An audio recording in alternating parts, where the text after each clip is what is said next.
Hey kids, are you on the Roundtable to see cartoons? Well, that sucks, because our studies say cartoons are for babies. As you can see from this graph that I totally didn't make up, live action is in and cartoons are out, which means from now on the Roundtable is a live action channel. No more cartoons, we're only talking about live action properties.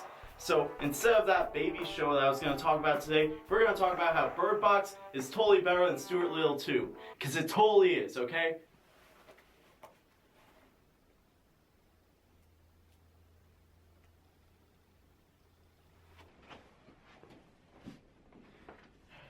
Alright.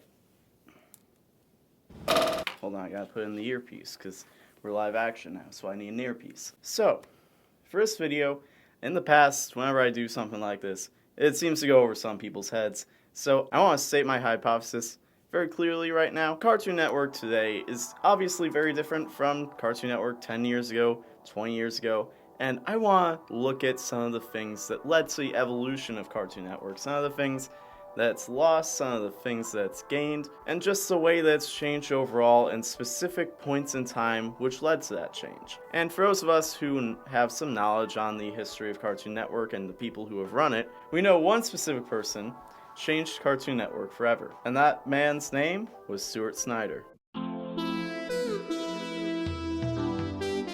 In 2007, a guy named Stuart Snider took over Cartoon Network in a violent takeover. Not really the guy before him, stepped down. In all honesty, Snider seems like a smart guy who understands how to run a network, and people seem to really like working under him. But the fact is, he did lead Cartoon Network into its worst era. In the early 2000s, Cartoon Network was doing great. The programming blocks were engaging and home to beloved shows. But around the time Snider came in, they were closing in on the end of that chapter on the channel. Shows like Ed, Edd and Eddy, Billy and Mandy, Kids Next Door, they were all coming to a close, and even though there were some great animated shows on at the time that could be capable of carrying on the torch into the future, I guess Snider was feeling a little cautious and thought the channel needed some insurance and an extra shot in the arm to revive the network. Soon after Snider took over, new programming blocks started, which felt less and less like Cartoon Network and more kind of like those commercials that try and sell toys to kids. I don't know exactly how to describe it, but it didn't feel like the Cartoon Network that we grew up with. This started in the summer of 2007, one of the first blocks that Snider got his hands on, and admittedly, it wasn't really that bad. It was really just a summer-themed Cartoon Network block, which was like, okay, you know, do something a little different, go outside the norm. But in the fall, the next horse of the apocalypse would come in the form of the Hives. Once the fall of 2007 block debuted, the charm of the old Cartoon Network was gone, and it would never really feel the same. They introduced this one block called Fried Dynamite, and maybe it was just too soon after Cartoon Fridays, which I personally loved, but I didn't like it, or the kid who hosted it. I thought Blake Michael was annoying, and something deep down made me really irritated every time I saw him. I had like this weird, one-sided, irrational rivalry with him. For the next point, we gotta talk about a TV movie from 2006 before Snider took over called Reanimated, based on the real-life conspiracy that Walt Disney is somewhere frozen under Disney World. Is Great Uncle Walt frozen underneath the Pirates of the Caribbean ride? He is not. We don't have him in an ice cube tray in the freezer, and no. In the movie, a boy named Jimmy gets hit by a trolley in Golly World and needs a brain transplant. So they use the brain of the in-universe Walt Disney that one of the employees, who is also a surgeon, carried around in his lunchbox since the day the man died. So they insert the psychological ailment of the dude into this kid's brain, and he starts seeing cartoon characters that make his life miserable. Now, just because this is the first and last time I'll probably ever talk about this movie in a video, I'll give a very brief review. I appreciate the effort they put into this movie and the dedication they have to making it as weird as possible. I can see why I sort of liked this as a kid, because there were a few genuinely funny one-liners and gags. Now hold on a second, honey. He did go through a lot of trouble to deceive us. And this honestly isn't even a difficult movie to sit through because it's so ridiculous. It just fundamentally fails at everything beyond the entertainment factor. It's like they took a team with a great sense of humor and no screenwriting qualifications and had them make a movie. It flopped pretty hard in both fan and critical reviews, but supposedly managed to spike ratings, becoming the highest rated original TV movie in Cartoon Network history. So in 2007, Snider decided to make this into a sitcom called Out of Jimmy's Head to test out live live action shows on the channel. By the way, all the things I gave the movie credit for, I can't really do for the TV show. It was a lot less interesting. There was a weird phantom laugh track that came in halfway through the first and only season. They swapped the races of the duo of love interest and best friend from Asian to black when adapting the show from the movie, which was kinda just telling the audience, yeah, these characters are just tokens. Maybe they assumed that's why the movie didn't go over well. Whoever heard of an Asian best friend? Now a black best friend, that's money right there. And also the fact that his best friend was his love interest's brother was kinda awkward.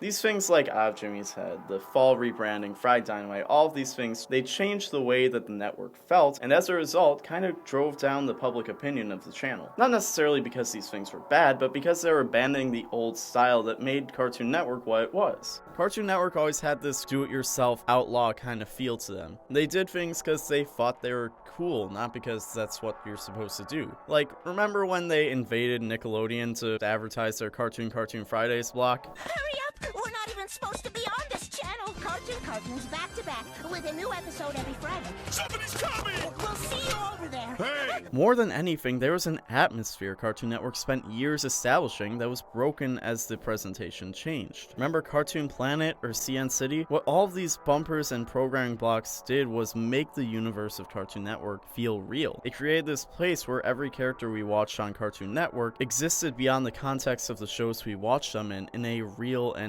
human way. But once things started to shift in a new direction, the feeling that was established over years started to get lost, which would lead us to 2009, the final nail in the coffin, and possibly the darkest day in Cartoon Network history. CN Real. CN Real, I'll always remember, is the first time I ever saw completely original live-action, non-animated content on Cartoon Network, and I didn't like it. A lot of people didn't like it, because you could go on Nick and there was live action alongside animation. On Disney Channel there was live action alongside animation, well, more like the other way around, but Cartoon Network was special. They had their niche of all animation and they committed to it. They weren't just a kids channel, they were the cartoon channel, home to animation of all kinds and for all ages. For this reason, Cartoon Network also built an audience of animation fans, many of whom fell in love with animation by watching Cartoon Network. So what sense does it make to look those people in the face and say, oh, you want animation? Have fun getting left in the past, you dumb kids. And just the idea of grown adults telling kids what's in and what's not is completely absurd. Kids are the ones who drive the market. If kids like what you're doing, chances are you're doing something right and you're actually hip. Grown adults shouldn't be going on TV and telling these kids that what they like is out of date and they need to get up with the times. Am I so out of touch? No. It's the children who are wrong. On another note, how do you manage to make someone as charismatic, down-to-earth, and all-around likable as Andrew WK as hated as he was? You brought so much negativity into the image of positivity personified within 30 seconds of him appearing on your channel. I don't know if I should be appalled or impressed. The goal of CN Real was, of course, to bring live-action content onto the channel. Original content like reality shows and game shows and things that kids don't really want to watch on Cartoon Network. And even if they are watching these types of shows, why would they want the watered down Cartoon Network version? Because a lot of these shows were just shows that our parents were watching, but the Kids Bop Fisher-Price version of it. Brain Rush was just Jeopardy with roller coasters, which honestly was kind of fun to watch, I can't lie. They had direct rip-offs of Survivor and Ghost Hunter that got cancelled so fast that I didn't even commit their names to memory. Bobby Says was just a kid's version of Tosh.0, and Hole in the Wall was literally just a game show they bought the rights to just so they could make a kid's version of it. This concept is inherently patronizing, and as a result, a lot of kids didn't want to watch these shows when they were on Cartoon Network, and as a result, a lot of them didn't last long. Nick and Disney made live-action content succeed because it was original enough to give kids something to latch onto that was theirs. It wasn't some weird segue into adult content, which, with the exception of Tosh.0, isn't inherently inappropriate for kids. A lot of the kids who were interested in that type of thing were already watching it anyways, so making a watered-down kids version of it is just a bad idea. Gotta be honest though, I kinda liked Bobby Says. That kid had spunk. I wonder what happened to him. Bro, we ain't the same, bro. We in the same motion, not the same boat. Hold up. Huh. That's not what I expected.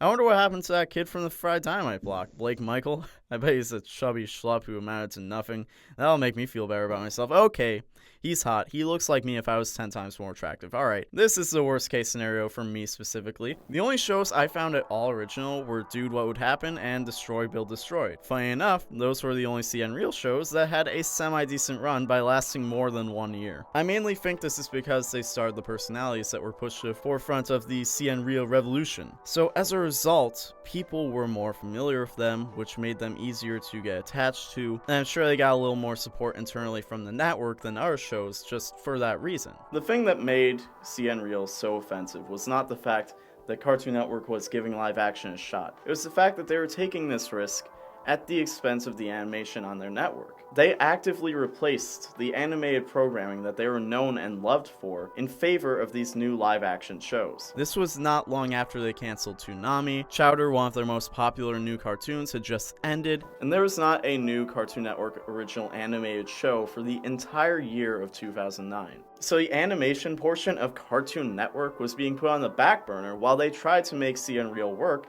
probably because they needed a return on their investment. Because despite all efforts, CN Real would soon turn out to be an undeniable failure. Luckily, in 2010, we reached the beginning of the modern cartoon renaissance with Adventure Time, so we could quickly forget that any of this ever happened. So we all know CN Real bombed, and we all have a pretty good idea on why, so why even discuss it? I know what some of you are probably thinking. This was 10 years ago. Go back to your nursing home, you old nut. Who cares? Well, I want to discuss how this has affected Cartoon Network since, and how they've managed to move past it, including some of the long-lasting effects of this era that you can still see on the channel today. The thing is, you can't just flip a switch and bring the good old days of Cartoon Network back after a slew of failed experiments under Snider. Now, I don't want to make this into an anti-Stuart Snider video, because I gotta give the man props. He did manage to swing the network back after one of the darkest points in its history, and inspired a generation of animation in the process. But there's also no denying the fact that the Cartoon Network that we once knew is gone, and it's probably gone forever. The Cartoon Network before 2007 was an immersive experience, an experience that once you pull the curtain back on, you can't put it back. The idea of CN City, or any other type of world where these characters we love exist in their own reality and community, is a way to immerse the audience, and make us feel more attached to the shows that we're watching. Similar to what I said in my Nickelodeon video, the role of a network is to do everything they can to make their shows succeed, and CN City is one of the best examples of that being done well. Watching CN City bumpers makes you feel more attached to Cartoon Network, and makes you want to watch their shows. Today, this concept lives on for the universe established in canon by Ian Jones Cordy in the crossover Nexus special, but now it's just that. It's a part of the lore, which is cool, don't get it twisted. I appreciate the homage as much as other fans of that era, but the atmosphere, the dimension, the overall experience is not coming back unless Cartoon Network is willing to try to build something like it back from the ground up, which maybe that's what they're trying to do, but the point is, they wouldn't have to if Cartoon Network had never turned their back on animation in the first place in order to try to pander to their audience instead of listening to them. Now, I'm not gonna sit here and make a case that all these things being different is killing Cartoon Network. I just want to drive home the point that even though we've come a long way from the CN Real era and all of these eras that changed the feeling of Cartoon Network, things are still vastly different from the golden eras that we remember when we were kids. And that's because things like CN Real and the fall of 2007, they're all part of the evolution of Cartoon Network, which have all taken away from the ability for the network to connect with their audiences the way that they used to. I don't think there's any denying that the old Cartoon Network had a much stronger sense of style and soul. And the things they did to make us watch their shows didn't feel like marketing. It was marketing, but it didn't feel like marketing. They made everything about the channel and its presentation feel like it meant something. Because it did. All the bumpers, all the extra elements, all the branding of the channel was artistically just as important to the stories they were telling as the programming itself. However, now, even when Cartoon Network manages to catch a bit of the soul that it once had, it doesn't feel like it serves any purpose other than trying to get us to watch the shows. And part of that is just the fact that these programming blocks that I'm focusing on, CN Real, Fried Dynamite, they all changed the perspective that we had on the network, and as a result, now it feels a lot more corporate. Which is also a big reason why Christina Miller gets so much flack. We now understand that Cartoon Network is very corporate, and she's one of the few people that we have to actually associate with that. But who cares, right? I mean that sincerely. Who in 2019 actually cares about a network creating an atmosphere around their shows? The entire landscape of entertainment has changed. Netflix is a powerhouse, and they definitely don't have any real atmosphere around the shows that they're showing.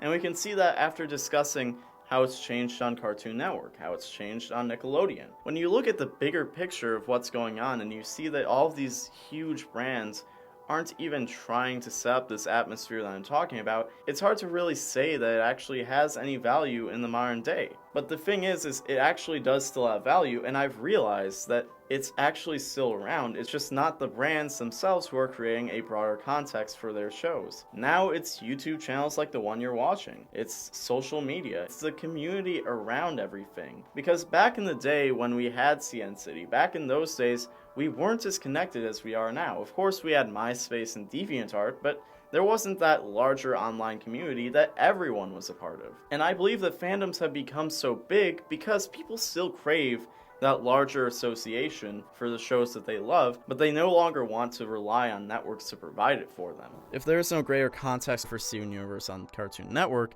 then people will look for it on YouTube. If there's no greater context for Voltron, people will look for it on Tumblr. People will go on Twitter or Instagram to experience their favorite shows in a more casual, personal, and engaging way.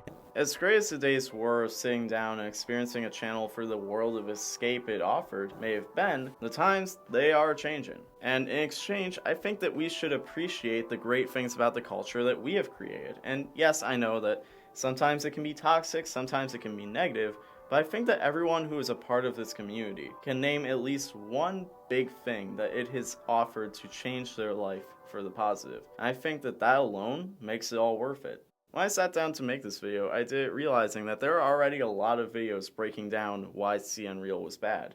And you know what? Maybe it happened. Maybe things have been changed forever. But maybe, even if indirectly, there are positive things that came about because of it. And maybe we should appreciate the ways that it has gotten better and think about how we personally can contribute to the future being even brighter. And of course, as always, comment down below your thoughts, tweet at me at TommyPQM, find the Roundtable on Twitter, Instagram, and Facebook at Roundtable Vids. If you want to support us, you can become a member of the channel, or you can support us on Patreon. If you like this video, be sure to give it a like, share it with your friends, subscribe if you haven't already, and hit the bell for notifications to never miss a video. Thank you for watching the Runaway Club on the Roundtable. My name has been Tom, and I'll see you next time.